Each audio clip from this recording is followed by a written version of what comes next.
ليه في ناس بتظلم وبتفتري وبتاكل حقوق وبتكسر قلوب وعايشين حياة مفيش بعد كده؟ أكل وشرب وفلوس وسفر ورزق وراحة عنب، وتلاقيهم عاملين البلوى هنا ولا هنا ويرجعوا حياتهم زي الفل وضميرهم مفيش حاجة حتى خدشاه. ويقعد الشخص المظلوم أو الشخص المضرور من الناس دي يتحاسب إنه يدعي ويقول ما حياته زي الفل أهي مفيش أي حاجة جاية عنده. ونيجي هنا بقى الشيطان يدخل لنا من سكة هز الثقة بينك وبين ربنا. ما هي يا عم الناس دي بتعمل كل أنواع الحرام وحياتها زي الفل، وانت يا عمي اللي ماشي عدل وكويس الدنيا دايسة على رقبتك، واديك شايف بعينك اهو الناس التانية مرتاحة وغنية وكأن مفيش أي حاجة وحشة بتعملها. موضوعنا النهاردة قوي، ما تنسوش تضغطوا لايك وتشتركوا في القناة ويلا بينا.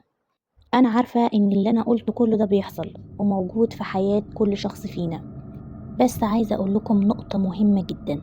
كل شخص أي حاجة معتقد فيها بيلاقيها في حياته وكمان مترسخة. بمعنى يعني لما أنا مثلا أعتقد إن الشخص الظالم ده مرتاح وغني وسعيد وبيعمل كل حاجة، يعني بيروح ياكل مال اليتيم كده وحياته ماشية زي السعكة، أنا معتقدة كده، فأنا لازما ولابد هشوف اللي أنا معتقدة ده في حياتي بأشكال مختلفة بقى وعلى أشخاص مختلفة. المهم إن أنا هشوف كله ده في حياتي، لأن ما تؤمن به تراه. وكلمة تؤمن يعني تعتقد بالحاجة قوي. وعايزة أقول لكم إن لو فعلا الناس دي مرتاحة وغنية وعندها كل حاجة، إحنا هنا بنلغي عدل الله. الله اسمه الحق، يعني حشاه إنه يغفل عن أي شيء. يعني حضرتك أو حضرتك لما أنتي تكوني مقتنعة إن الشخص ده هو بتجيله كل خيرات الدنيا وهو شخص بيعمل كل أنواع الحرام، فعايزة أقولك إن ده اعتقادك أنتي، وبسبب هذا المعتقد الحالات دي هتكتر جدا في حياتك، لأن حضرتك أو حضرتك اللي بتجذبهم لحياتك بسبب المعتقد ده. لما حضرتك توصل قوي لقناعة إن الظالمين دول ملهمش قصاص أو عقاب، وهنا الشيطان بيوصلك إنك تهز ثقتك في الله. اعرف ان دي رسالة جايلك من ربنا بتقولك وما ظنك برب العالمين. انت ظنك ايه في ربنا؟ يعني ايه اعتقادك في ربنا؟ انت شايف ان ربنا ممكن يغفل او ينام او ان هو يسيب الظالم يمشي كده خبط في خلق الله وخلاص؟ الفكرة كلها ان اي شخص بيدخل حياتنا هو رسالة معينة لينا احنا، حتى اللي احنا بنقول عليه ظالم ومفتري وعامل فينا بلاوي الدنيا كلها، هو جاي شايل لك رسالة ليك انت او ليكي انتي.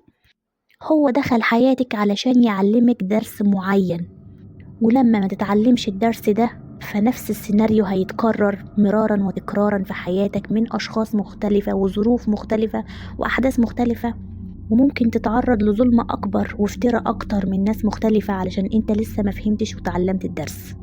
وكل مرة الدرس بيكون أصعب من المرة اللي قبليه علشان أنت لسه ما فهمتش وتعلمت. في ناس بتبقى قاعدة منتظرة إنها تشوف العقاب بتاع ربنا في الشخص اللي ظلمها أو أذاها.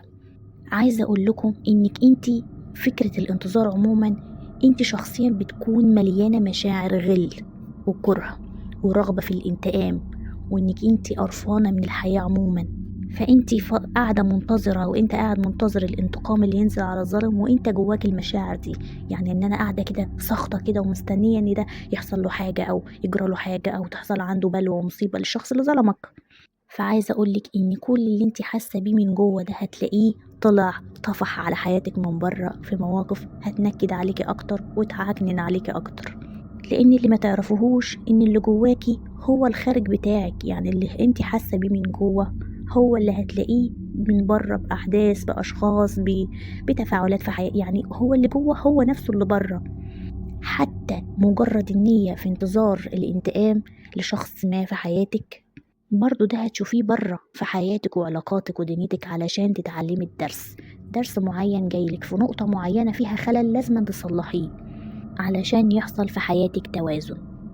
وعلشان تفهمي الدرس ده وتعملي توازن في حياتك احنا بنفوض أمرنا لله، وأفوض أمري لله إن الله بصير بالعباد. بس انت كده مسكت الملف قفلتيه ورفعتيه للي خلقك، هو بقى هيتولى الشخص اللي عمل كل البلاوي الوحشة في حياتك، هو بقى هيعاقبه بالطريقة اللي هو شايفه يعني هتجيب معاه من الآخر، بعيد عنك خالص، علشان حضرتك تتخلصي من كل المشاعر السيئة اللي جواكي اللي مسببة لك أحداث وحاجات وحشة تانية في حياتك انتي. ما كانش ربنا قال لنا اعفوا واصفحوا عشان عارف ان عدم العفو وعدم انك انت تصفحي عن غيرك ده بيبقى جواكي مشاعر زي النار بتاكل فيكي، فانت حضرتك بتعفو وتصفحي، ولكن هو لسه عقابه هياخده حاجة بعيد عنك انت. المهم ان حضرتك تكوني مرتاحة داخليا ومن ثم ينعكس خارجيا. عدل ربنا في الاخر نافذ لا محال. اللي عايزة اقولهولك ما تنتظريش انتقام ربنا او القصاص من شخص في الدنيا، اعفو واصفحي وكده كده حقك راجع. احنا جايين الدنيا هنا الاهداف لازم نعملها، لينا ان احنا نعبد ربنا، لينا ان احنا نأدي رسالتنا في حياتنا، مش هنكون على ترددات الحقد والظلم والإساءة مع الغير بقى وهات المشاكل تجيلي بسبب الحاجات اللي جوايا دي، وهات الأشخاص دي تفتري عليا تاني. يعني انت بتعيدي نفس السيناريو بسبب المشاعر الداخلية اللي انت موجودة عليها. احنا عايزين نمشي على مبدأ أو على تردد إن إحنا نتقي الله ونحسن الظن بيه. ممكن الموضوع يكون صعب عليكي في الأول، ولكن مع الوقت ومع تطبيقك لكل اللي أنا بقولهولك ده هتلاقي نتيجة جبارة. وأنا عارفة إن حتى لو كان الشخص ده عملك ذكريات وحشة في حياتك أو ظلم أو حاجات انت مش قادرة تنسيها، بس لما تعفي وتصفحي وتطلعي كل المشاعر السلبية الداخلية دي هتلاقي إن في تغييرات حصلت في حياتك انت، يعني غيرت حاجات كتير. والشخص اللي عمل كده متقلقيش، كده كده هيتخسف بيه، متقلقيش يعني خالص. انا كنت سمعت جملة عظيمة جدا بتقول ان الحياة بتاعتنا دي عاملة زي السوبر ماركت، اختار ونقي واعمل اللي انت عايزه، ولكن وانت خارج هتحاسب على كل حاجة. يعني ما تقلقيش ان هو مش هيتعاقب بس مش شرط انت يعني يتعاقب بالطريقة اللي انت منتظراها يتعاقب بيها، فاهمة ازاي؟ بس صدقيني انك لازم تظن في ربنا خير، لان اللي بتعتقديه على ربنا بتشوفيه في حياتك، المعتقد اللي انت بتعتقديه لازم ولا بد تشوفيه في حياتك. واعرفي وتأكدي انك الحاجة اللي تعرضتي ليها سواء ظلم او حاجة هي تجربة كانت لابد انك يعني تمر بيها، علشان كان استحقاقك في الفترة دي لازم يحصل لك الحاجة دي علشان تترقي في حاجة أو وعيك يتغير في حاجة أو في حاجة في شخصيتك تتعدل أو يحصل لك توازن. يعني تأكدي إن مهما حصل فهو برضو خير ليكي انتي. وما تنسيش إن ربنا قال من يعمل مثقال ذرة خيرا يرى ومن يعمل مثقال ذرة شرا يرى. يعني الفتفوتة الخير اللي بتعمليها هتشوفيها، والفتفوتة الوحشة اللي بتعمليها برضو هتشوفيها.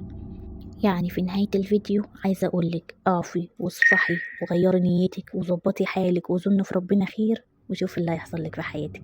اضغطي لايك جميل واشتركي في القناة، ولو حد شايفاه محتاج الفيديو شيري ليه، الدل على الخير كفاعله. السلام عليكم ورحمة الله.